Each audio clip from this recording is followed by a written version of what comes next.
लोकसभेची आमची तयारी नाही, मग कोणाला पाळायचं आणि कोणाला निवडायचं ते ठरवू.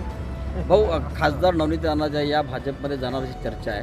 भाजपमध्ये जर गेल्यास आता काय न गेल्यासारखं आहे, काय न गेल्यासारखं काय, झेंडा टाकला म्हणजेच भाजपमध्ये गेले असं थोडं ते काय. त्यांचं अंतर्मन भाजपाचंच आहे पूर्ण. पहिले ते राष्ट्रवादी काँग्रेसच्या याच्यावर पाठिंब्यानं निवडून आल्या,